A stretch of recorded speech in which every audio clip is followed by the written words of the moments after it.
Assalamualaikum warahmatullahi wabarakatuh. Alhamdulillah, wassalatu wassalamu ala rasulillah wa ala alihi wa sahbihi wa man walah wa ba'd.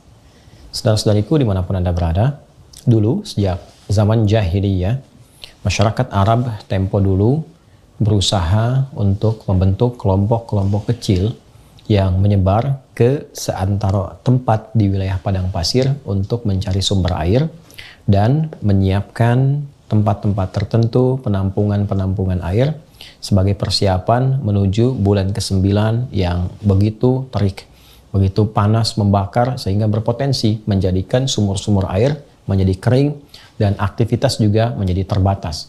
Bulan ke-9 itulah saat panas, terik, memancar disebut dengan Ramadan. Masyarakat menyebut dengan Ramadan dari kata Ramadha yang berarti terik, panas, membakar. Jika kita ingin jadikan bentuknya superlatif, lebih meningkat lagi, lebih membakar lagi, maka tambahkan alif dan nun di ujungnya. Maka masyarakat menyebutnya dengan Ramadan, bulan masa waktu yang sangat terik, membakar, yang sangat panas, membakar. Karena itulah kemudian sebulan sebelumnya mereka kemudian membagi tugas berkelompok-kelompok.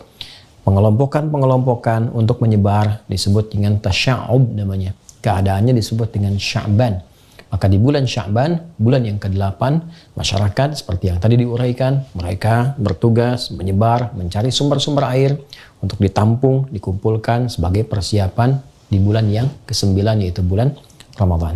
Di masa Islam, nama-nama bulan ini dipertahankan dalam perjalanan di tahun Hijriah. Dari mulai Al-Muharram sampai dengan bulan Dzulhijjah, bulan pertama sampai dengan bulan yang ke-12. Menariknya, pada bulan Sya'ban sampai dengan bulan ke Ramadan ada pergantian kembali, ada pelebaran dari makna. Yang dulu maknanya lebih kepada menunjukkan suasana, iklim, cuaca yang panas membakar, yang terik luar biasa.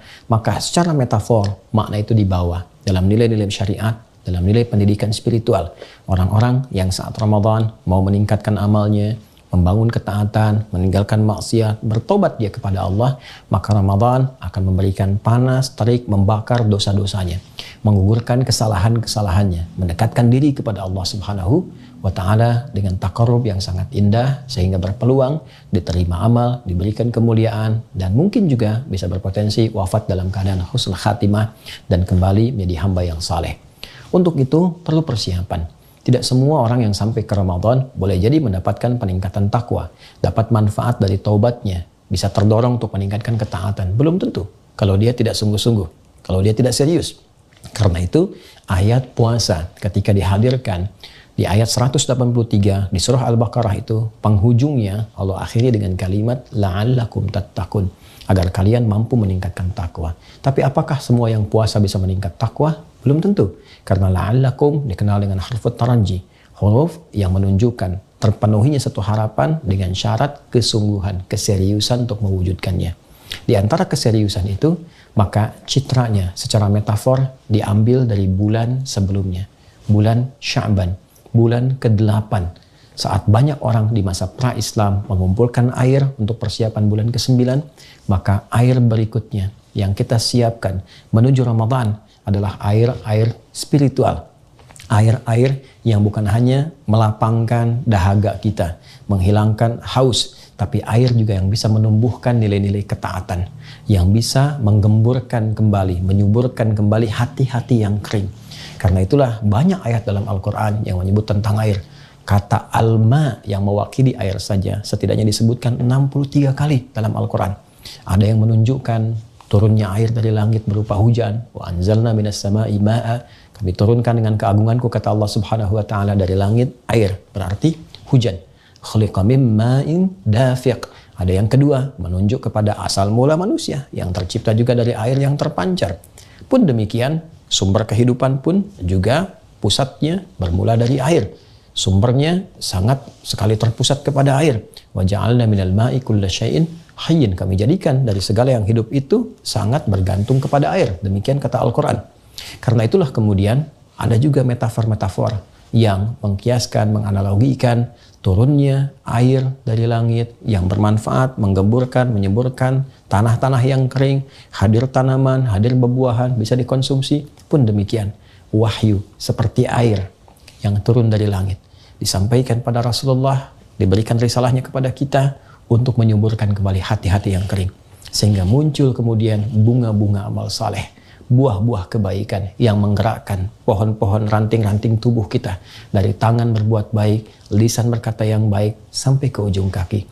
Dan persiapan semua itu mesti diperbaiki, dicari sebelum ke Ramadan sejak bulan Sya'ban. Seperti orang dulu banyak mencari air, maka seharusnya yang terjadi orang sekarang banyak mencari air-air spiritual supaya menjadi kebiasaan saat sampai di bulan Ramadan yang berpotensi menggugurkan dosa, membakar semua kesalahan-kesalahan. Kalau tidak dimulai dari Sya'ban, tidak mudah untuk menjalani Ramadan. Karena itu, mari manfaatkan bulan Sya'ban ini, dan telah masuk kita di awalnya, untuk mengumpulkan banyak air spiritual, berlatih ibadah, meningkatkan ketaatan, sehingga nanti mampu terbiasa saat masuk bulan Ramadan. Cara yang terbaik, seperti pernah diajarkan Nabi, tersambung riwayatnya kepada Sayyidah Aisyah radhiyallahu taala anha, kepada Ummu Salamah radhiyallahu taala anha, dan sahabat-sahabat Nabi yang lain.